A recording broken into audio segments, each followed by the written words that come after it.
When was the last time you heard a sermon that used the following Bible verses as the key reading?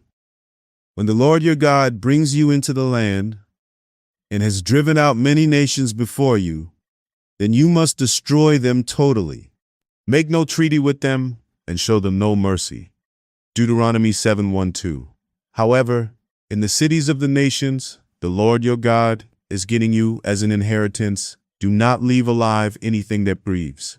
Completely destroy them. Deuteronomy 20:16-18. They devoted the city to the Lord and destroyed with the sword every living thing in it, men and women, young and old. Joshua 6:21. Now go, attack the Amalekites and totally destroy all that belongs to them. Do not spare them. Put to death men and women, children and infants, cattle and sheep.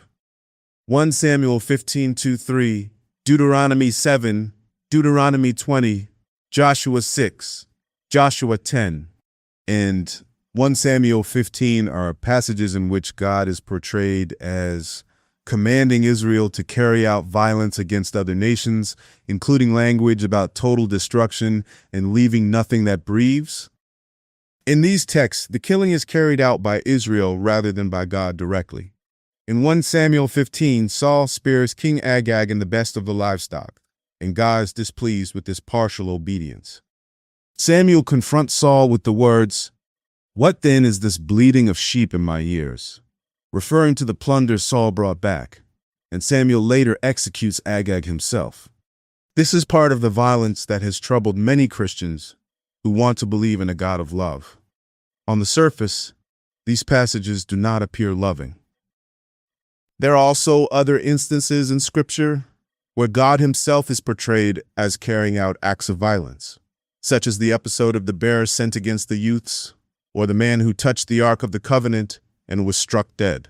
Those passages where God is depicted as acting directly are addressed in a separate video. In this video, we are asking a different question. Why does a God of love command his own people to fight and kill in such a brutal way? Why are these acts carried out by Israel, seemingly at God's instruction? The story of Joshua is often presented to children, but when read carefully, it is clearly not a children's story. In Joshua, God is said to suspend the passage of time, not so that Israel has more opportunity to speak, persuade, or convert the people of the land, but so that the fighting can continue and the destruction can be completed. That raises an unavoidable question about the nature of these commands and what they say about God. In this video, we focus specifically on that question: why a God who is described elsewhere as loving would command his people to engage in this kind of violence. The aim is to show that none of these commands are a contradiction of the promise of a God of love. When rightly understood, the toughest passages in Scripture become some of the clearest revelations to us of a God of love. For those who may not watch all the videos in this series and just want something solid to work with in the meantime, here is a more general guiding principle for dealing with difficult passages like this in the Bible. When someone reads verses like the ones we've just looked at and concludes God is malevolent, it's important to recognize what's actually happening. That statement is not found in the text itself. It is a conclusion drawn from the text, in other words, a theory. And like any theory, its strength depends on how much data it takes into account. Very often, this conclusion is based on a small number of especially shocking passages, taken in isolation. But the Bible is a long book. Drawing a final conclusion about God's character before we reach the end of the story is, frankly, very unscientific.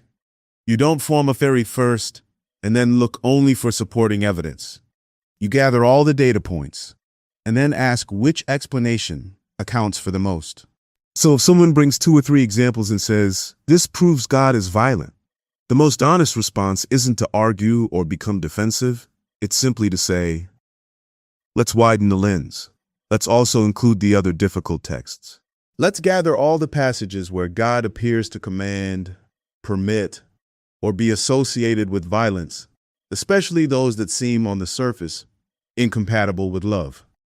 The real question then is not whether violent passages exist. They clearly do. but whether the theory of a violent, malevolent God can actually explain all the biblical data. And once we zoom out, serious complications immediately arise. God forbids murder in the Ten Commandments. Moses' act of violence against the Egyptian does not lead to liberation, but to exile.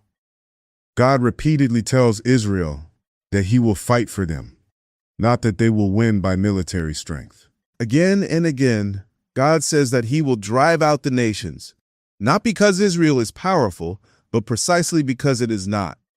Elijah does not find God in power or spectacle, but in the still, small voice. And Israel itself is not formed as a warrior empire, but as a nation of priests. So something else is clearly going on in these commands. And that is why I believe the evil God theory is the wrong conclusion to draw. Not because the passages are easy, but because that theory simply cannot account for the full range of biblical data. So again, we must put all our theories in context. But what context? The context of the entire Bible. In the previous video, we spoke about how dangerous it is to hold a theory that can explain only some of the facts, but not all of them. An incomplete theory is like flying in a plane where one or two bolts are missing. It may look fine at first, but it should immediately alert you that something is wrong. It is an incomplete puzzle. How does the idea of an evil war god square with the life of Jesus, who healed the man whose ear was cut off instead of endorsing violence? Jesus read the same Old Testament and yet concluded that violence was not God's way. How does that theory fit with Jonah, who ran from Nineveh because he knew that God was merciful and that even after threatening destruction, God would forgive and save them? How does an evil God theory account for that? For an evil God theory to work, you would need to argue for a kind of split personality God, and that quickly becomes very complicated. In doing so, you end up violating an even more important principle, the principle of parsimony. The simplest explanation that accounts for all the data is usually preferable to a more complex one. This is not the complete explanation of the verses we have just read, and it is not meant to be. Don't worry, we will address those passages head on. But before we zoom in, I think it's important that we first zoom out and recognize something crucial. Even if someone tries to force the idea of a malevolent God onto these texts, that idea still doesn't remove the need for further explanation and investigation. It doesn't actually solve the problem. It just postpones it. My thesis is simple. A God of love can account for these verses. And in the later parts of this series, we will see exactly how. That is why my advice is to read the Bible in its entirety and allow later chapters and stories to shed light on earlier ones. Sometimes you may have to wait several books before clarity emerges. But the safest context in which to place any difficult passage is the context of the whole Bible itself, rather than treating these texts in isolation, which is exactly what many opponents of the Bible prefer to do. Now, this is the end of part 1. Please move on to part 2.